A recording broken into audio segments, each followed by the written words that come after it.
Okay, a little bit later in the episode, I'm going to tell you more about the hormone fixer because I know you're dying to know.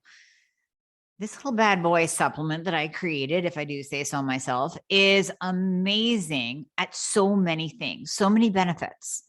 So it raises your natural testosterone, ladies, that GSD hormone.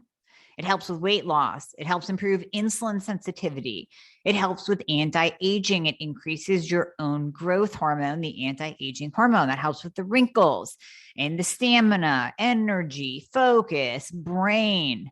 It also helps with your mood and lowers your response to stress. So you're just going to have to wait a little bit more. We'll tell you more about it.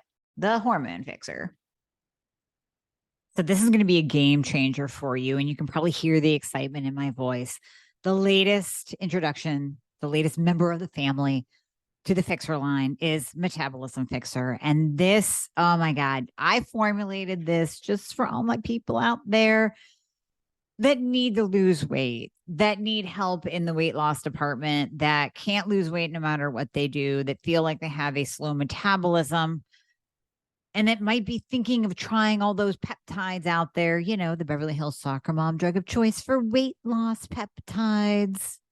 Or even if you're on them already and you're like, man, these are really expensive and I'm still not losing weight, add in Metabolism Fixer. Here's what I did.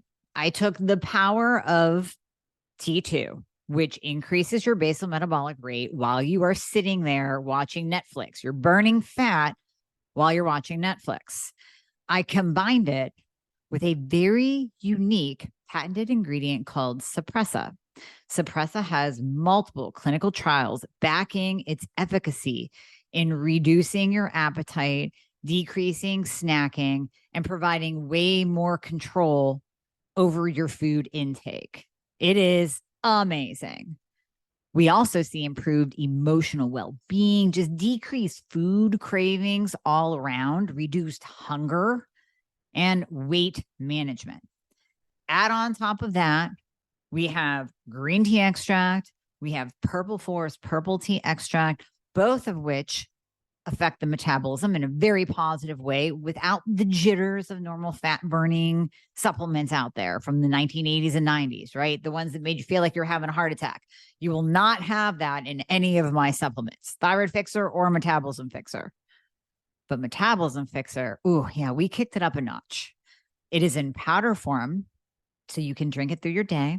It's going to flavor your water. We got Orange Crush and Refreshing Citrus. I love them both. It is going to keep you under control all day long. So you throw a couple scoops in your water bottle in the morning, throw a scoop or two in your water bottle throughout the day. You will have fat burning and appetite control the entire day for what? An eighth of a price of the peptides? Oh my God, you can't go wrong. So grab some Metabolism Fixer today. Please let me know how you do on it. I am super excited for you. Super excited. My very special guest today is also a dear friend, Cynthia Thurlow. She is a nurse practitioner, CEO, and founder of the Everyday Wellness Project, an international speaker with over 9.6 million views for her second TEDx talk, Intermittent Fasting, Transformational Technique. She is just a powerhouse woman, powerhouse.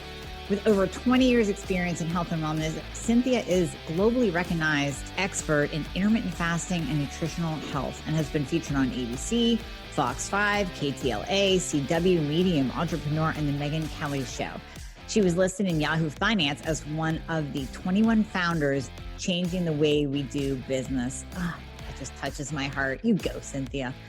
Cynthia hosts the Everyday Wellness Podcast, considered one of 21 podcasts to expand your mind in 2021 and 2022 by Business Insider.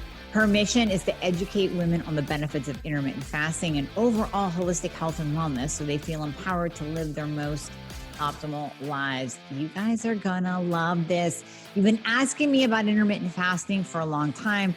We touch on it here and there. Now I am bringing you the expert of experts, Miss Cynthia Thurlow.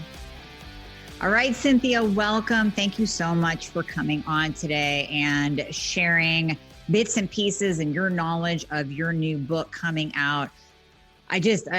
Everyone that is listening needs this information. We were talking a little bit off camera, and I said, my listeners, my patients, my group, they've been yearning for intermittent fasting information, and I give them what I can. But of course, I'm learning from you because you specialize in intermittent fasting for women. So thank you so much for being on, and welcome.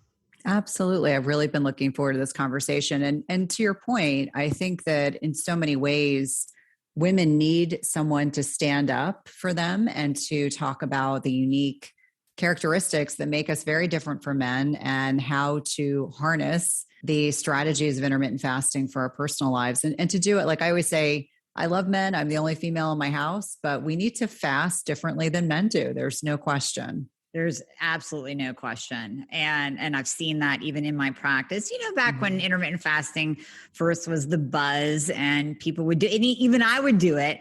And I had this gut feeling like, oh, this might not be right. I'm not doing it the right way, or this might be not right for absolutely everybody, or we have to tweak things. So yeah, you're bringing us that information. So that's wonderful. Yeah. And you have a new book coming out, Intermittent Fasting Transformation, the 45-day program for women to lose stubborn weight, improve hormonal health, and slow aging. This is what we need. I know. And it's ironic that being middle-aged myself, now all of a sudden I view the world from a very different lens. And this book really came out of a desire to help provide women with literally a blueprint of how to integrate fasting and do it successfully, because a lot of the people in the fasting space, and this is no slight on them because some of them are personal friends, but you can't apply the way that you fast with men to women. We are far more complicated, and that's a good thing. That's what makes us really unique and really special. And if I could tell you how many clinicians just like yourself have told me, this is exactly the book I need, because I myself need a resource, but I also need something to suggest to my patients and to my clients. And so this has really been a tremendous passion project on my end, for sure. And this came out of your own struggle, and people will read this when they get the book. But tell us a little bit about your pain to purpose story and how you dove into intermittent fasting and doing it the right way for women. Yeah, I mean, I think it really stemmed from, and this applies to anyone, perimenopause, the 5 to 10 years preceding menopause, is really a wake-up call for women. And I think anyone that has a demanding job, is a parent, has a spouse who travels, over-exercises, under-exercises, doesn't eat the right food, maybe eats too low carb. I mean, the list could go on and on and on. Perimenopause is when you figure it out. And so I am very attuned to my body, and probably was the most fit I had been up until that point, early 40s, had a year where we bought and sold 2 houses. My husband was doing a tremendous amount of international travel. I had a very, very stressful job. I mean, I can say this now really fervently, that working in cardiology has been, one of my favorite things that I've done as a clinician. But gosh, I mean, I look back retrospectively on the amount of stress, managing acutely, critically ill patients, sometimes flying them to other hospitals to get procedures. And I worked very autonomously alongside my physician peers, for which I am grateful. But I also had two boys at home who were young and required a lot of hands-on care. And I probably wasn't sleeping enough. I probably was too low carb. I was probably doing too intense exercise. And that's something that all of us have kind of had ingrained. You work out harder, you restrict your calories more, you dial into the latest like nutritional fad. And so what it set me up for was I literally was so tired one day I couldn't get out of bed. And it was only when I dove down this rabbit hole that I started to realize, okay, this is the beginning of perimenopause, that no one had told me what to expect. I went to a leading research institution in the United States, had both an undergrad and a graduate degree from this university on the East Coast. I'd like to think I'm a very smart, capable individual, and no one had ever prepared me for what perimenopause would happen. It's really reverse puberty. And so it wasn't until I hit this wall, I started gaining weight. I was exhausted. I had no energy, like to the point where even taking a walk in my neighborhood was just exhausting. And I just felt bloated and frumpy. And I don't know how else to describe it, frumpy or fluffy. Those are two ways to describe our bodies that I think if we're speaking of our bodies in that way, it's certainly not in a positive light. And so I'm grateful that I had the opportunity to work with some very talented functional medicine clinicians who helped me get some of the answers that I needed. But part of my journey back to health and, balancing hormones was I stumbled upon intermittent fasting, and I thought it sounded a little crazy because it was very different from the information I had been trained with, which was you ate mini meals and you ate snacks and you stoked your metabolism and, oh yes, heart healthy grains and, low animal-based protein, lots of carbs. It's completely the antithesis, as I stumbled into figuring out what would work best for my body. And almost immediately, probably due to the fact that I had these very low insulin levels and, was fueling my body with a special type of ketones, so much mental clarity, so much energy that even though initially I didn't see weight loss, it really made me realize that this is something that I needed to look more closely at. And from there, I started integrating it into the work that I was doing with my own clients. And I pivoted away from traditional allopathic medicine and started my business. And that's really where I started to feel that it was a strategy that would benefit quite a few women. And so that's the rabbit hole I dove down, but I'm one that I'm very grateful for. And so when you talk about pain to purpose, my own process of figuring out that middle age is reverse puberty, recognizing the hormonal fluctuations that were happening with progesterone and estrogen, and why all of a sudden my sleep was terrible and my periods were really heavy. When I started to peel back those layers, I was like, wow, this is information that all women deserve to have. All women need to have way before they go through this stage in their lives so they can be empowered.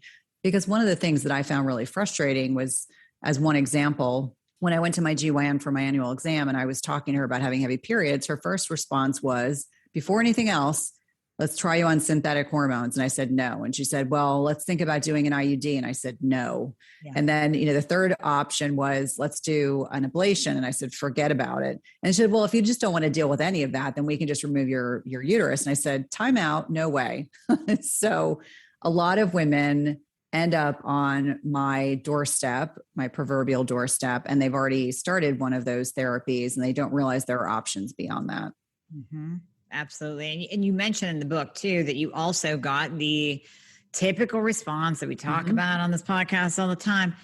You're getting older. Just learn to live with it. That drives me crazy. Oh my gosh. Yeah. It makes me sad because what does that say to women younger than us?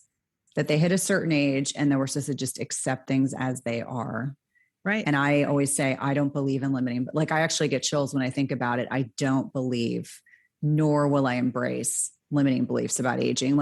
Will things change? Absolutely. Do we have to accept being exhausted and tired and frumpy and fluffy and, not getting good sleep? Absolutely not. It just requires a bit more effort and work. And if you're working with someone that isn't willing to do the work with you, then you need to find somebody else. Yep. I've done that. I unabashedly, unapologetically have hired and fired different people to work with over the years. Absolutely. Absolutely. My biggest saying is that if your doctor or practitioner won't even do the test that you want, then it's time to get a new doctor. Start there, because if you go beyond that, you're just getting older, learn to live with it, deal with it. Oh, you're a woman. That's another good one. So yeah. Well, and what's unfortunate is I think back to even when I went to my 30th high school reunion, which was a couple of years ago. And I just recall some people were doing really well, happy, looked healthy. And then some people were like, what am I doing wrong? Because I don't look like you.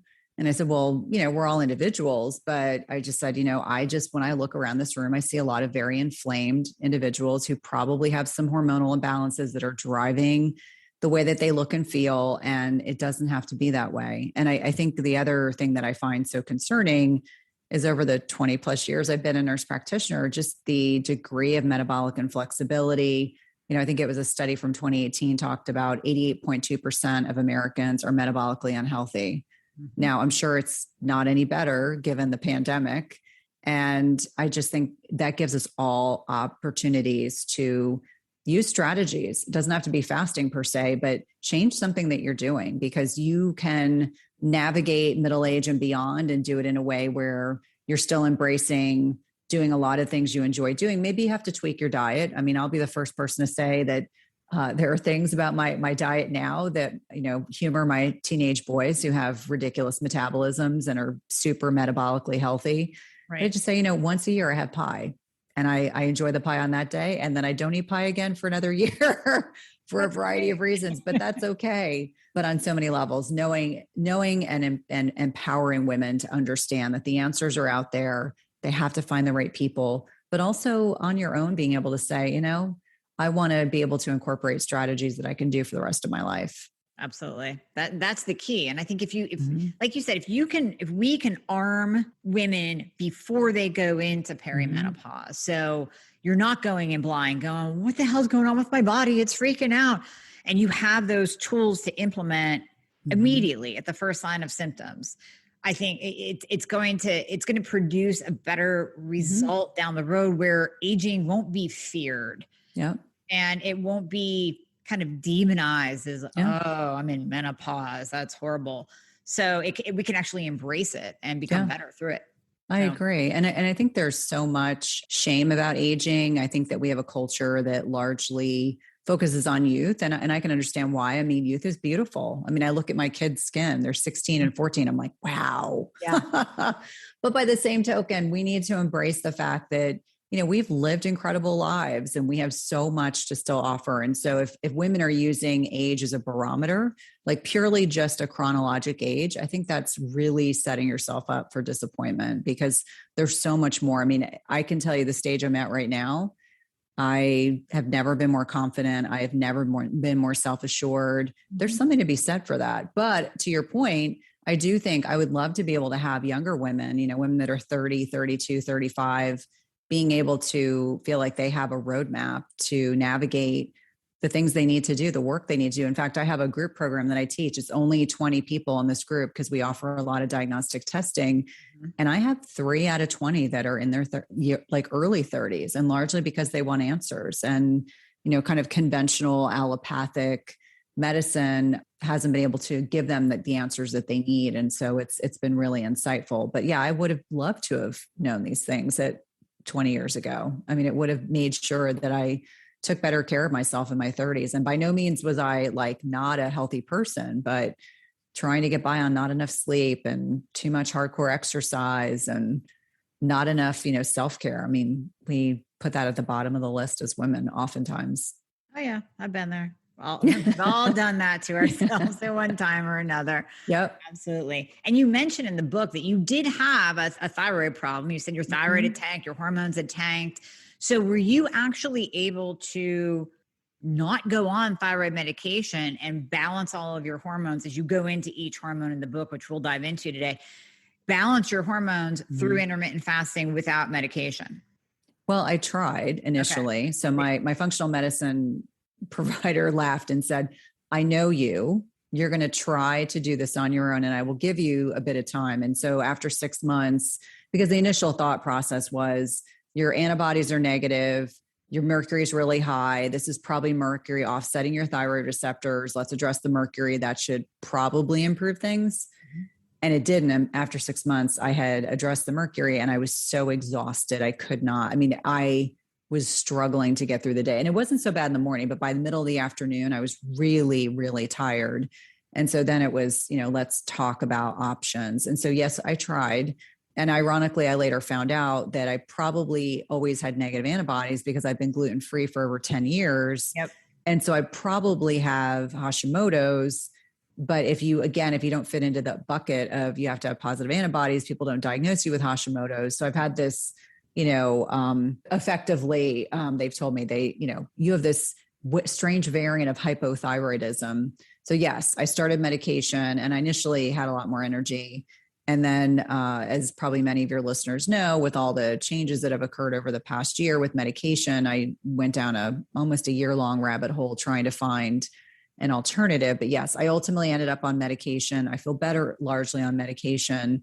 It was the first medication I've ever had to take every day. And so that was a bit of a corundum to wrap my head around because I try to emphasize the need, of course, before not wanting to be on daily medication, but I think there's no shame in taking hormonal supplementation or hormonal medication because frankly, I intend to have lots of energy. I want to sleep well. I want to have plenty of opportunities to use my brain. And for me, the fatigue was just debilitating. And I don't think I've ever experienced fatigue like that before. Yeah.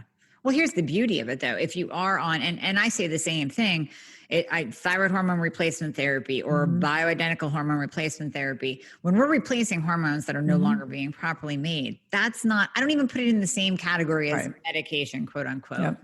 Nothing wrong with that. But no, I mean, the beauty of your book is that whether you have crested that hill and you are now on thyroid medication the rest of your life, as am I, as of many of the listeners, you can actually improve. You can go one step further because we know the thyroid's the master. It's going to start affecting sex hormones, hunger hormones, like you go into the book.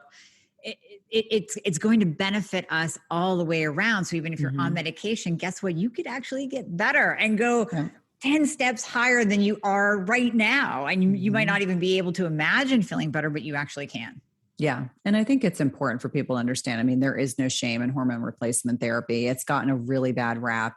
It's gotten such a bad rap that I'm organizing with my team some content around this because it's just stupefying that a study or studies from the early 2000 time period convinced an entire generation of clinicians and women that hormone replacement therapy is a bad idea.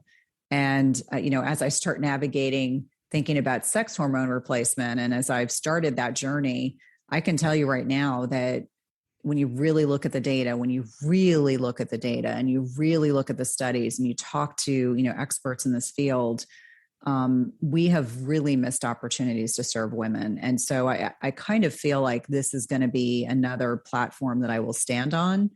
Not because I think there's anything wrong. I think the perpetuity of taking epidemiologic or observational studies and the media kind of propagating bad information. And yes, I will point a finger at the media because I feel like in many ways they've done another disservice to women. Yep. But there was a podcast I was listening to, Peter Attia's yesterday, and these two clinicians were talking about there is no way that men would have tolerated what women have been put through, because they were talking about how kind of the allopathic way 50 plus years ago was you take the ovaries. If that doesn't work, you take part of the hypothalamus. If that doesn't work, you take part of the adrenals. And you start to think like, what's still working if you keep taking things out? Yeah. So I think on so many levels, if you're listening to this and, I want to say that we're all bio individuals, and I just want women to be empowered to know they have options. Whatever that option you decide is right for you, do it with information and be able to have a good discussion with your clinician and feel empowered. Don't feel scared. Don't make a decision based on fear. Make the decision based on all of the things that make you special and unique and what resonates and feels best to you. I agree. That was very well said. And you're right. I don't think men would not deal with at all what we go through. Sorry. No. I'm just calling it like I see it. No, my poor husband, he gets to hear, when I'm, doing research on something and I walk out and I'm like, did you know? Yeah.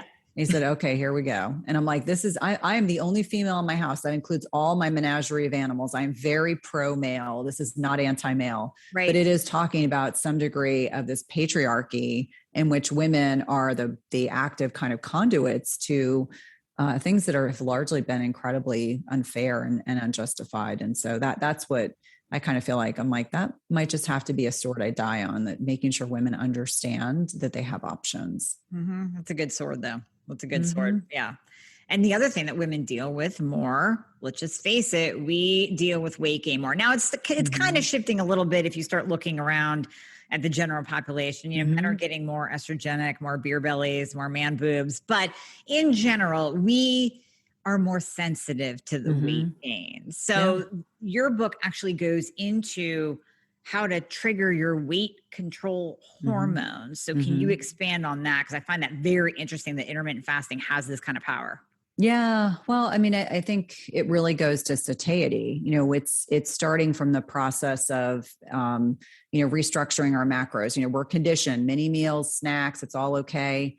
When you're fasting, what you're really trying to do is manage and mitigate insulin. And so you want to keep insulin low throughout the day, because that allows you to tap into fat stores, and that allows you to, have all this mental clarity, and beta hydroxybutyrate, which crosses the blood-brain barrier, gives you all this mental clarity. But it's also the recognition that we have to adjust how we eat, and that improves the satiety piece. And so let me explain that for listeners. Satiety is mitigated oftentimes by adjusting your macros. So protein, fat, and carbohydrates. We're a very carbohydrate focused culture, bread, pasta, lots of it all the time. You're never satiated. I don't care who you are. I have teenagers. Let me tell you, I tell them all the time, you're eating a bowl of pasta, you have to have some protein on it. I don't care if you're eating the pasta, but you have to have protein. Protein is what is satiating, which, triggers those receptors in our gut that communicate with our brain, that tells our brain, you are full. It's time to stop eating. You sit down and eat a steak. I bet you're not going to go then have the popcorn, the ice cream, the chocolate afterwards. You have a bowl of pasta, you have a lot of carbohydrates. It'll spike your insulin. Your insulin will come back down quickly, and you're just going to start craving more food. Whereas if you have, a ribeye steak, you have a piece of duck, you have a piece of bison. I guess I'm focused on animal-based protein. And that is something I think is really important for women. Yes. You're going to be satiated, you're going to be full. It's going to balance your blood sugar. If you've got the healthy fats already in the meat, you don't need more fats. That's one of the misnomers about ketogenic diets in particular. But I remind people that these hunger and satiety hormones, leptin and ghrelin, are impacted by so many things, but particularly sensitive to the quality of the foods that we're eating. So, I think about the standard American diet as one really good example of this. So if you go to McDonald's and you are eating highly inflammatory seed oils, you're eating highly processed foods, you are not going to be as satiated. Your body's not going to trigger the same communication patterns between your stomach and your brain to tell you you're full. That's why this is a good example. When my kids were much younger, I think we stopped off to use like the McDonald's restroom.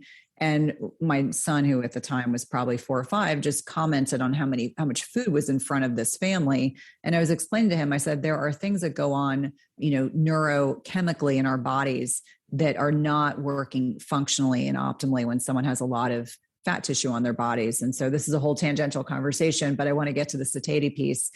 We know that when you are eating less often and you are fueling your body with the proper macronutrients, protein, fat, and carbohydrates, I always say non-starchy carbs, low glycemic berries, you're going to be satiated and keep your blood sugar stabilized, and you will hit those satiety signals. So you will be able to go longer in between meals. So whether it's you went from eating a standard American diet and a couch potato to pulling snacks, now you're just doing breakfast, lunch, and dinner, then you pull out breakfast.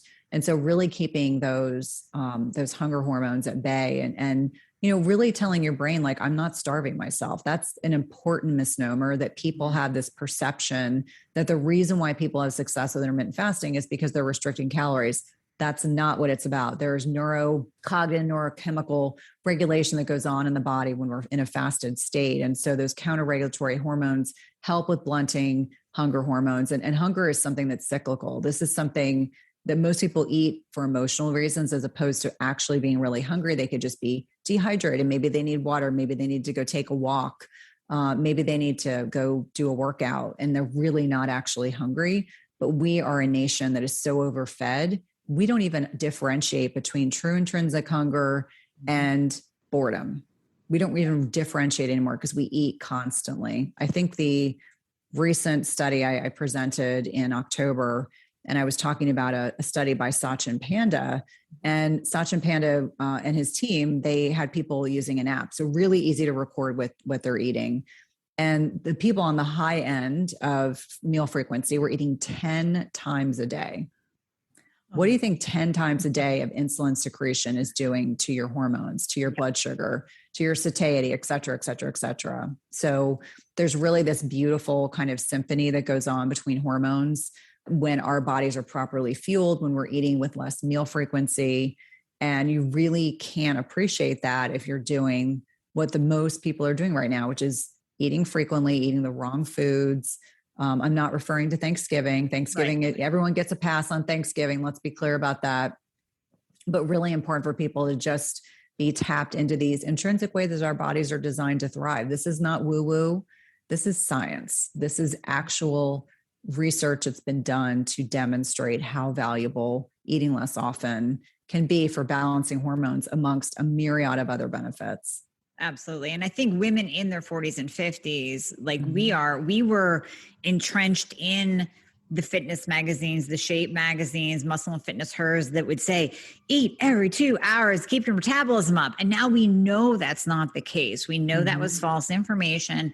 Information and science in the nutritional realm and the health realm is constantly changing and constantly Yeah. evolving, and we have to evolve with it. Yeah. So we now know, we can look at the studies, we can say that when you eat 6 times a day, 10 times a day, you're Mm-hmm. literally on this insulin roller Mm-hmm. coaster. You're spiking that fat storage Yeah. hormone when I always call insulin Jekyll and Hyde. Like we need it for Yeah. life, Yeah. but too much of it is the fat storage hormone. So you're Mm-hmm. spiking that 10 times a day, 6 times a day, and then you're wondering why you can't lose weight. Yeah. Yeah. It comes down to just that. Yeah. Well, and it's interesting because there's definitely there are two camps. There's the calories in, calories out camp. Mm-hmm. And there's the hormone camp. And I tell people all the time, when you've evolved beyond the CECO, calories in, calories out, when you've evolved beyond that, because you really have to evolve beyond that mindset, because that's what I was trained in, eat less, exercise more. It's kind of that concept. When you've evolved beyond that, and it makes sense, like insulin, like I think about Ben Bickman, who's this incredible insulin researcher. And I think about all the work he's done. And I'm like, Ben, I'm so glad that I don't just have clinicians to refer to, but I have you're an actual insulin researcher. You're doing the work. Mm-hmm. And high insulin levels are tied to just about every disease that we can think of. Yep. And so I agree with you very much, this Jekyll and Hyde dual-edged sword concept of telling people we need insulin, but too much insulin is not good for anyone. And all you have to do is travel. Like right now, people are probably not traveling like they had been before. Travel outside the United States. I'm always stunned at how thin people are. Even when I come back to the United States, I'm always like, wow. And so we have been telling our patients for years and years and years the wrong stuff. And there are still people, I know this because people will come to me and tell me this on social media. Mm-hmm. My doctor doesn't know what intermittent fasting is. I was like, that's totally okay. That's totally okay. They may not know, but 2 years ago in the New England Journal of Medicine, there was this massive write-up about fasting. Dr. Mark Mattson's this incredible researcher at Johns Hopkins. And, he kind of went through all the data. I think it was he and Walter Longo went through all the information, because New England Journal of Medicine kept saying, we are being asked by our clinicians to give them more information about fasting. Mm-hmm. And so what an incredible opportunity we would have if we were having those discussions when appropriate with people that could be able to use the strategy and use it effectively. It's like lost opportunities. It makes me sad because our country as a huge point is kind of heading really in the wrong direction. And I don't so much see it in the friends that my kids hang out with, because they're athletes and they're very active, right, but definitely from information that I'm seeing other clinicians are sharing within their practices about children and obesity. And you just think, this might be the first generation of children that is not going to be as healthy as their parents. And that to me is profoundly sad. It's very sad. And I think you and I can speak for myself, I guess. I get sucked into the premise that everybody knows about XYZ. So everybody knows about intermittent fasting. I remember, you can rewind 25 years ago, Dr. Dan Pompa and I were working in the same office, and he was practicing intermittent fasting back then just because it's biblical.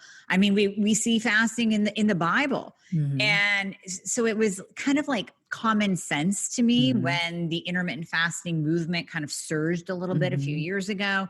But I forget that some people don't really understand it. And going back to your point, some people think, oh, you're losing weight because you're not eating. No, if you looked at the calories that I consume in my eating window, whatever that is for whatever day, they are usually the same, whether I'm eating within a 4-hour window or an 8-hour window. And they're a lot more than what the average woman would take in. If the average woman would go, what? You're taking 2,500 calories? Oh, I can do, because they're still stuck back in the 1990s of calorie counting too. Yeah. Well, and even in the group programs that we run, a common question, how many calories should I be eating a day? Yep. And I almost want to cry because we've done women such a disservice. And what are they doing? They're eating maybe 1,200 calories a day from what they share with me. They're doing 2 Orange Theory fitness workouts a day. Yep. They don't sleep. Their hair is falling out. Their thyroid is thrashed. And I always say to them, I'm like, listen, you got to change what you're doing. If it's not working, you have to change something. That is without question. And so I tell people all the time that I eat so strategically now because I know what works well for my body, but that may not be that that's exactly the same nutritional focus for someone else, because some people hear how I eat and they're like, oh my God, I don't know how you do that. I'm like, no, I'm very happy in my little gluten-free, dairy-free world. Very, very happy. Yep. I feel good. And that's what's important. Now, if you tolerate dairy, you do dairy. If you tolerate grains, probably you don't, but okay, you do that. Yeah. And so I just remind people, I'm like, part of it is this whole concept of bio-individuality, figure out what works for you. But what most people should not be doing is focusing on these carbohydrate heavy diets. You really need to be protein, healthy fats, non-starchy carbs, and then strategically adding in carbs. Like yesterday I did a leg day, which I know you can appreciate. Every time I see Amie, she's working out. She's very, very dedicated. I had a higher carb day. Come home, I had some sweet potatoes with lunch, which I don't like. I'm probably one of the few people that will willingly admit I do not like sweet potatoes, but I eat them because they're good for my body. And so, I then had, did my other higher carb things during the day. And then at dinner, I actually didn't have per se heavy carbs in my dinner. I had vegetables and I had steak because we don't do turkey, but I had apple pie for dessert and I enjoyed every single bite. Yep. Watched my blood sugar go up and down on my glucometer and my CGM. Yep. And then I just said, I'm done. I don't need to do that again for a year. And so a lot of what we recommend and we suggest is for people to experiment. And that makes people uncomfortable because they're so used to being told what to do that the concept of trial and error is kind of scary. Yeah, it is. But you do a beautiful job though in your book of guiding people through their life stages, through the process of, what do I eat, how to ease into it, what supplements to use. I mean, it's really laid out to be kind of foolproof in your book. Oh, thank you. Well, and I hope so. I mean, it's really designed to empower women to use intermittent fasting as a good strategy. I mean, I think that one of the things that's important, because I get asked all the time, what supplements do you take? And I always say, don't take the supplements I take per se. Let's think strategically, like what are the things you need to do to have success with fasting? And so those are outlined in the book. And then talking a lot about, the macros piece, which people freak out. I'm like, macros are not that complicated in the sense that be focused on your animal-based protein. Like that's the most important thing to do. People, and mostly women, are under eating animal-based protein. Yes. And it's very hard. Let me be clear, because there's probably a few vegetarians listening. It's very hard to be lower carb and also successfully, hit your protein macros. And that's because most of the complete proteins that are plant-based are either high in they're nutrient dense, or they're going to be high in carbs. And I oftentimes will suggest to people lower carb if you're kind of leaning into fasting, because the average American consumes 250 to 300 grams of carbohydrate a day. And they're not like going overboard with the sweet potato. They're eating chips and, ice cream and, fruit flavored beverages. In fact, I was laughing today. I posted on Instagram. I was in the gym yesterday and I'm in a new city. And so we've been navigating new gyms, and I'm sure you can appreciate this. We haven't found a great one, so we had to compromise. And so I'm in the women's side of the gym just because it was less crowded. And up in front of me was this thing that says, have this fruit. It's like a fruit drink. And I'm like, seriously, in a gym? And so it says it's fruit juice with stevia and sugar. Yeah. And I was like, are you kidding me?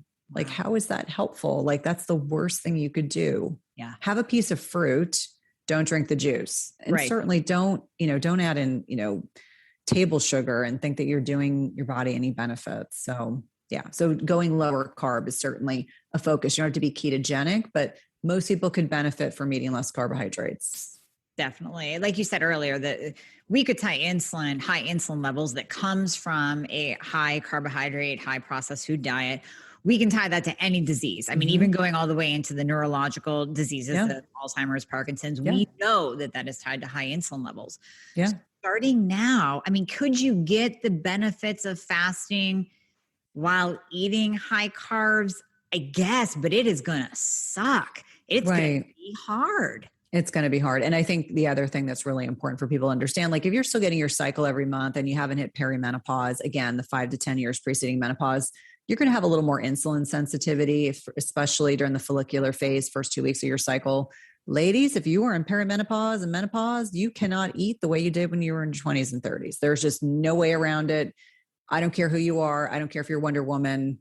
it is impossible. And so this is the piece that I think is important to tie in about sex hormones, estradiol. So estradiol is the predominant form of estrogen our bodies make prior to going through menopause. So it's waxing and waning throughout our, late 30s, early 40s into our early 50s. Average age of menopause here in the United States is 51. And so you could still be getting a period and not ovulating as you're getting closer and closer to that time period. But what I think is really important, this ties into insulin.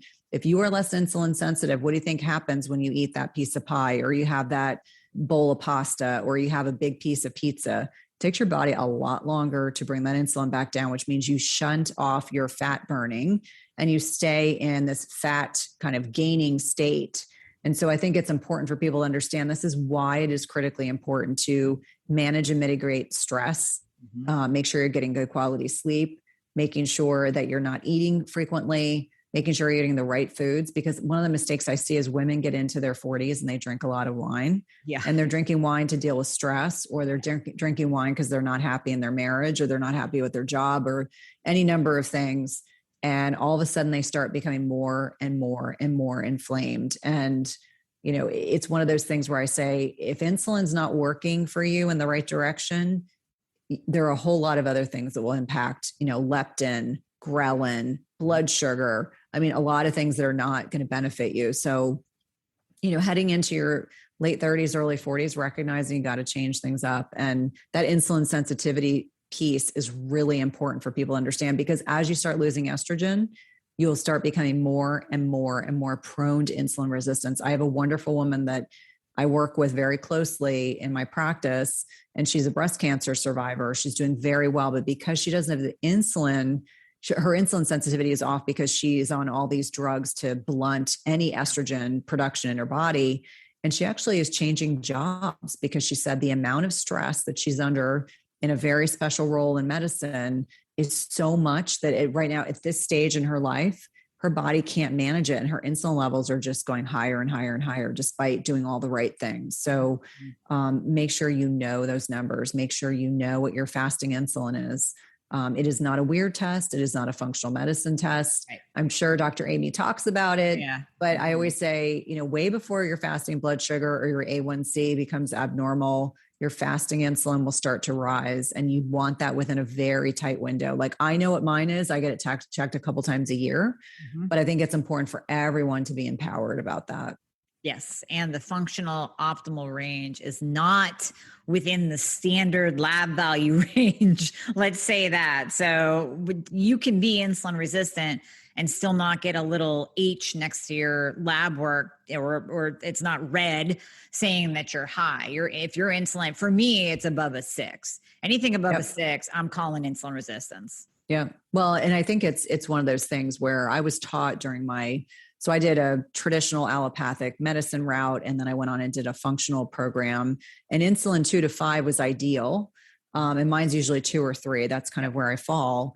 But I think it's also important for you to understand, like, I've seen women who insist they've done everything and anything, and then their fasting insulin's 18. And I'm like, well, we now know why you are not losing weight, because your body is in this state of stress. So I'm glad that you're doing that work and you're having those conversations. I've been surprised at how many allopathic trained healthcare professionals, NPs, docs are happy to have that information. They're like, thank you. I did not know that. And they want to do right by their patients. I think the average person really wants to do right by their patients. They want the best information. They want to work and collaborate with individuals like both of us because they want what's best for their patients. They don't want their patients to be suffering. And clearly what we're doing is not working. Like when I say we, like collectively, if we have a population that's this metabolically unhealthy, what we are doing is not working. Yes, exactly. I believe that too. I do believe that most docs, and because even the people that I work with, they'll say, well, I'm working with this nurse practitioner. She really wants to help me. She just doesn't understand thyroid and hormones and the balance and what to do. And that's okay. I mean, we can guide. That's totally fine. We have to be armed with the knowledge. So yeah, 100%. Absolutely.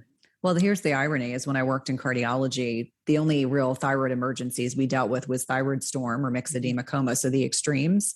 Yep. And I now know more about thyroid than I ever did when I practiced as an NP in cardiology. And that's okay, because in cardiology, you're just dealing with extremes and everything else gets pushed back to primary care. But now the nuances that I can see and the interrelationship, and let's be clear, I'm sure you probably talk about this, the interrelationship between sex hormones and thyroid. So even sometimes when you get on thyroid replacement, or excuse me, on sex hormone replacement, whether it's testosterone, estrogen, or progesterone, or a combination, that can impact your thyroid, not always in beneficial ways. I can honestly say that I'm an N of one. So my own personal experience, I started estrogen, estradiol, progesterone, testosterone therapy.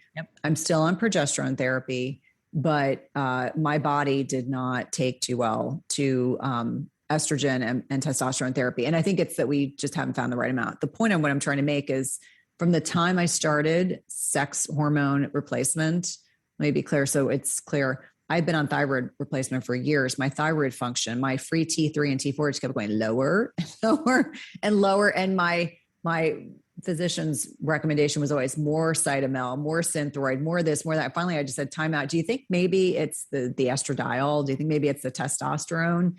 And so sure enough, when I stopped both of those, it started to creep back up again. So now we're heading back, to where we need to be. Yeah. So if anyone's listening and they're fearful, I always say it's the N of one. Like, I'm sure I'm probably the outlier that happened to.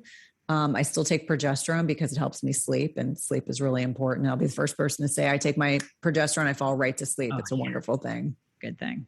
Yeah. But no, you're not that far off. I've been seeing, I know we're kind of side noting, but I've been seeing that in my practice too, the free T3 and free T4 levels going down as we increase medication. But I think with, like you said, the stress impact on our sex hormones, even if you are not perimenopausal, I'm seeing 30-year-olds with zero progesterone, zero testosterone, and then estrogen is either dominant or it's non-existent. Yeah. So, well, and it's interesting to me when you really look at a population. Like I have a woman, and this is another segue, but probably relevant. This is why I'm not a fan of pellets. Because I have two women right now in one of my group programs, and I looked at their Dutches, and then I, shared with my other colleague that I'm running this program with and said, this is why we don't recommend pellets, because this woman's testosterone level was almost off the charts high on her Dutch. And I was like, what in the world is she taking? So I'm combing through all her information. I'm like, holy cow. Yeah. I mean, I've never seen a testosterone that high. Yeah. And then what happens is they aromatize to estrogen. And so then the estrogen metabolites are all off. Phase 1, phase 2 detoxification of the liver are off. And it's just a hot mess. So you need predictability when it comes to hormones. You need to be able to assume that you're going to get a certain response within a certain window. Like if you take an oral thyroid medication, we know at a certain point we'll hit a peak efficacy of the drug. We know when it needs to be measured. When you have a pellet, which if you're not familiar with what pellets are, they place them under the skin. And for some people, maybe they slowly get secreted over a period of time. For others, it's like they get this massive release of therapies and then they come crashing down. And so definitely something you have to be careful with. I know I got off on a little bit of a tangent, but that's okay. I know. I love it. I love it when conversations just flow. But I'm with you with the pellets. That's the same thing I see. I'll see women with testosterone levels of 200. I'm like, well, that's like a low dude's number. So you shouldn't be that high. But I think I was 174 when they checked me, and I was like, I don't feel good. That's a little too high. I was like, I don't feel good. Yeah. Pulling dark hairs out of my face. Yeah. So going back to the fasting piece, what about, because I hear this as well from my patients that maybe they tried even before we started working together. Intermittent fasting didn't work for me. So can we dive into what they might have been doing wrong and why people do say that, like, it didn't work for me? Well, I think we have this mentality, and I say we as a society, that something has to work quickly to be effective. So they want to lose 10 pounds in a week because there's a potion, a pill, or a powder that's told them that's possible. And I remind patients, I'm like, listen, 1 to 2 pounds a week is the max you should be losing, because if it's more than that, it's not sustainable. But we know based on study research that the average, if you take a man and a woman roughly the same age, it's going to take women longer to lose weight. So if the point of doing fasting or the desire to do fasting is to change body composition, lose weight, et cetera, it's going to take women longer. We have these hormonal fluctuations, whether you're cycling or non-cycling. We know based on study research, it's going to take women longer, sometimes 6 to 8 weeks. So some of it's impatience. Some of it's they don't clean fast, and clean fasting is really as simple as saying you drink filtered water, black coffee, bitter teas. Bitter means bitter. Bitter means it's not sweet. Bitter means it doesn't have celestial seasonings, apple, natural flavors. It's not going to be a foofy tea. Mm-hmm. And, I think a lot of times it's the clean fast. There's some Fit Pro. There's always one, or maybe there's 10 a day. I mean, I get a lot of DMs. There's some Fit Pro out there who said if the calories are less than 50, it doesn't count. Well, yeah, it does, because you're eating food. What do you think happens in your body? Right. So I think some of it's just unknowingly breaking a fast, whether it's because a Fit Pro told them something that they don't even know what they're talking about. And I have lots of Fit Pro friends who are very knowledgeable. So I'm not trying to make a vast comment. I think some of it's the lack of clean fasting. I think some of it is hormonal. I think a great deal of it is that, their sleep is terrible. They overexercise. Their gut health is a disaster. They're exposed to toxins. There's so many reasons, but I always kind of back it up and say, we need to view fasting as a hormetic stressor. Big nerdy term, really speaks to the fact our body benefits from different types of stress. Could be as simple as Amie lifts weights. That puts a stress on your body in a beneficial way. If it's the right amount of stress, right time. Fasting is another one. Some of it can be certain types of supplements. It could be the way that you eat. So many things, exposure to cold, heat therapy, etc. But if you are super stressed out, you don't sleep, your diet is crappy, you eat lots of inflammatory foods, and I would just say standard American diet, because that encompasses so many things. Your hormones are a hot mess because you eat frequently. I mean, you're just, everything is off, and you're not really lifestyle medicine focused. You're not going to have success. So I always remind people that we have this mentality that we want everything quickly. We're not willing to work. We're very impatient. But I remind people that even before you see scale victories, there are so many other benefits to fasting. And so oftentimes my response is, tell me about what you've been doing. And more often than not, they're not clean fasting. They're not sleeping. They're trying to force an outcome. I'm sure you probably see a lot of these limiting beliefs in your own client work. But how many people are so convinced something's not going to work for themselves that they will it into happening? Like they manifest that they're not going to be successful. Mm-hmm. So I just find for a lot of people, they just aren't fasting properly, or they're not fueling their bodies properly. If your body thinks you're starving because you're restricting so much, you're not getting enough good nourishment into your body during your feeding windows, that can also be problematic. I work with a colleague who says, the way to know that your hormones are balanced is if you are hungry, horny, and happy. And I know that's a little crass, but it really speaks to the fact that for a lot of these people, they're never hungry. They're certainly not happy, and they have no libido, which just speaks to the fact that there's more to it than just restricting food within a certain feeding window. But it is very common that people, once they start making little tweaks, all of a sudden they start having a lot of success.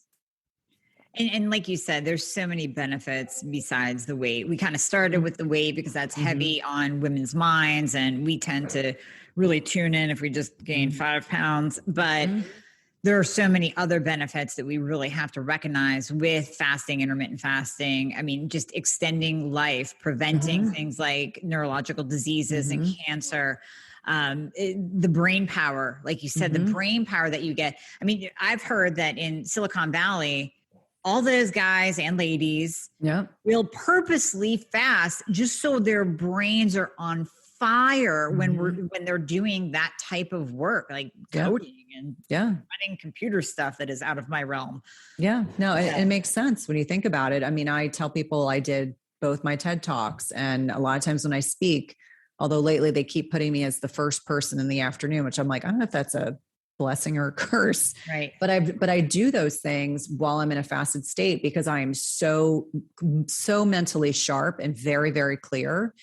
And so I think that on so many levels, it's the things that people don't see per se, that they don't recognize, like even the autophagy, it's this big fancy science term, or mitophagy, when we go in and we get rid of diseased and disordered cells. That's why when people are sick, animals are sick, they don't eat. Like my son had surgery on Monday, and I said to my husband, if he eats, great. If he doesn't eat, I just want him to hydrate. Yep. Our bodies go in and do all this work. And if we are constantly eating, our bodies, there's all these, there's the migrating motor complex in our digestive system that kind of pushes things through and helps, mitigate exposure to pathogens. And I also think about autophagy, and that we are unknowingly exposing ourselves to, pathogens on a daily basis. It's like, why would we not want to get rid of things that don't belong? Mm-hmm. At a talk I gave in October, it's the first time I had spoken publicly about the pandemic in conjunction with intermittent fasting research. And I was talking about how beneficial it can be to fast around, it doesn't have to necessarily be around the pandemic, but how beneficial the fast can be in terms of just when you're sick. And I think those are the things. It's not a sexy term. So people are like, I don't know what it means. I don't understand what it represents. But I remind people, brain health is critically important, lessening our likelihood. Why do women at almost a 50% increased rate develop Alzheimer's over men in the menopausal years? And we think it has a lot to do with this loss of estrogen, but also the fact that we have this reduction in insulin sensitivity. And so, that's another plug for why, brain health is so important. I tell people all the time, I don't want to be that crazy lady. I want to make sure that I remain, cognitively intact for the rest of my life, sharp as a tack, but really, really important to be thinking proactively, because much like any really good health habits that we embody, with health habits, like good health habits, lifestyle medicine, we don't see the benefits immediately. They're down the road. Right. And so, whereas, it can be completely opposite with unhealthy habits. And so I remind people that it's a long game. Like, we have to be thinking long-term. This is a long-term strategy, a long-term lifestyle aspect that's really important. But I love to see when the light bulb goes on and they're like, wow, I came to this because I wanted to lose weight, but I'm staying for all the other benefits. Yeah. Yeah. I love that. We could probably go on for about another hour because I love diving into autophagy and getting out the zombie cells and what the benefits on digestion. We didn't even touch on that, but the bottom line is you have a book, people can get it. It's amazing. So tell people, please, where they can find you, where they can order the book if they're interested in your group program that you talked about. That seems pretty amazing. So, and anything else you wanted to share before we go? Yeah, no, thank you. It's been a great conversation. We'll definitely have to continue. I'm looking forward to having you on my podcast as well. I have a podcast called Everyday Wellness, but the easiest way to find the book, there is links on my website. It's cynthiathurlow.com. The book is Intermittent Fasting Transformation IF45. You can find that off the website, Amazon, Barnes & Noble, Target, and your local book retailer. Really excited. It'll be officially published on March 15th. And so you can find me on Instagram and YouTube, and I have a Facebook group, a free Facebook group that's Intermittent Fasting Lifestyle / my name. But I'm everywhere. I'm even on Twitter, where I'm a little bit snarky. You can see a whole other side of me there. Exactly. And we'll, of course, give everybody the links in the show notes, but I wanted them to hear it as well. So super excited for your book to drop. Thank you. It's going to be absolutely game-changing, life-changing for so many people. So just thanks for bringing this information to the world. Thank you. Thank you. Thanks for connecting, and thanks for all the work that you do educating others about thyroid health, because gosh, there's so many people that are undertreated. No, our work just blends together perfectly. So I love it. All right, Cynthia. Well, we will be talking to you soon. Sounds great. So now that you've heard all about the hormone fixer, I'm going to give you a challenge. If you actually listened to this podcast all the way to the end and you're still listening, you can use the code ThyroidFix10, ThyroidFix10, ThyroidFix10, and get 10% off my store. This is only for people that listened all the way to the end. I want to know what you think about my products. Make sure you let me know. Love y'all.